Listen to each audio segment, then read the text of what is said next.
Hello, എന്തൊട്ട് പരിപാടി? അപ്പൊ നമുക്കൊന്നൊരു ചൂട് റോസ്റ്റ് ചെയ്യണ വീഡിയോ കണ്ടാലോ? വാ.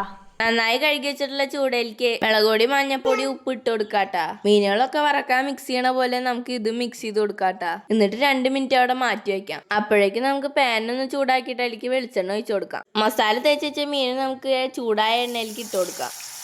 മീൻ നന്നായി മുങ്ങി കിടക്കുന്ന രീതിയിൽ വേണം പാനിൽ എണ്ണ ഒഴിച്ചു കൊടുക്കുക. വറക്കണ മീനിലേക്ക് നമുക്ക് കുറച്ച് കറിവേപ്പില ഇട്ട് കൊടുക്കാം. മൊരിഞ്ഞ മീൻ ഒരു പാത്രത്തേക്ക് മാറ്റി വയ്ക്കാം. ഇനി നമുക്ക് വയറ്റാനായി സബോള, തക്കാളി, ഇഞ്ചി, വെളുത്തുള്ളി, പച്ചമുളക്, കറിവേപ്പില എന്നിവ എടുത്തു വെക്കാം. ചൂട വറക്കാൻ കുറച്ച് സമയം പിടിക്കണ കാരണം മീൻ വറക്കാൻ വെച്ചിട്ട് സബോളയും തക്കാളിയും ഒക്കെ അരിഞ്ഞാൽ മതി. മീൻ വറക്കാൻ വെച്ച എണ്ണയിലേക്ക് തന്നെയാണ് നമുക്ക് സബോളയും തക്കാളിയും ഒക്കെ ഇട്ട് വഴറ്റേണ്ടത്. എന്നാലേ അതിന്റെ ടേസ്റ്റ് വരുള്ളൂ. ഇത് ഞങ്ങളുടെ കൊല്ലത്തുള്ള ബീനാമ്മയുടെ സ്പെഷ്യലാണ് കേട്ടാ. പാനിലേക്ക് നമുക്ക് സബോള ഇട്ടിട്ട് നന്നായിട്ടൊന്ന് വഴറ്റി കൊടുക്കാം. ബീനാമ്മയുടെ ചൂട് റോസ്റ്റ് കുറെ ദിവസമായി ഉണ്ടാക്കണം എന്ന് വിചാരിക്കണ്. കപ്പൽ മുങ്ങിയ കാരണം മീനൊന്നും കിട്ടാണ്ടായിരുന്നില്ല. കുറെ നാളെ കുമ്പളങ്ങ കറി തന്നെയായിരുന്നു വീട്ടില്. ഇന്നാണ് അച്ഛൻ കുറച്ച് ചൂടയും ചാളയും വാങ്ങിച്ചിട്ട് വന്നത്. അപ്പൊ പിന്നെ അത് കയ്യോടെ ഉണ്ടാക്കാന്ന് വിചാരിച്ച്. സബോള നന്നായിട്ട് വാടി വരണട്ടാ. സബോള പെട്ടെന്ന് വാടാൻ കുറച്ച് ഉപ്പിട്ട് കൊടുത്താൽ മതി ഇത്രേ. അത് മുന്നേ അമ്മമ്മ പറഞ്ഞെന്നുള്ളട്ടാ. സബോള നന്നായി വാടിയതിന് ശേഷം അതിലേക്ക് ഇഞ്ചി, വെളുത്തുള്ളി, പച്ചമുളക്, കരിവേപ്പില ഇട്ട് കൊടുക്കാം. അതെല്ലാം കൂടിയിട്ട് നമുക്ക് ഒരുമിച്ച് വാട്ടിയെടുക്കാട്ടാ.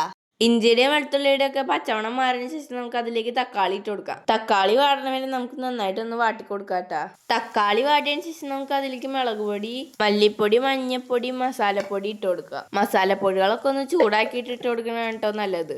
സബോളയും തക്കാളിയും വാട്ടിയതും മസാലയും കൂടിയിട്ട് നന്നായിട്ടൊന്ന് ഇളക്കി കൊടുക്കാം. എന്നിട്ടൊന്ന് മൂടി വെക്കാം. മൂടി വെച്ച ഗ്രേവി ഒന്ന് തുറന്നിട്ട് ഒന്ന് ഇളക്കിയതിന് ശേഷം അതിലേക്ക് നമ്മൾക്ക് നേരത്തെ വറുത്ത് വെച്ച ചൂട ഇട്ട് കൊടുക്കാം.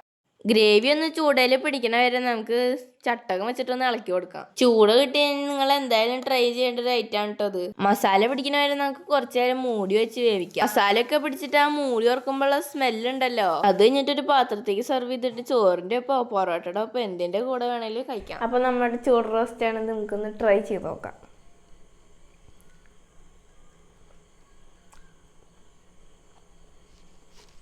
സൂപ്പർ. അപ്പോൾ എൻ്റെ വീഡിയോ ഇഷ്ടമായി കഴിഞ്ഞാൽ ലൈക്ക് ചെയ്യാനും ഷെയർ ചെയ്യാനും സബ്സ്ക്രൈബ് ചെയ്യാനും മറക്കരുത് കേട്ടോ. Bye bye.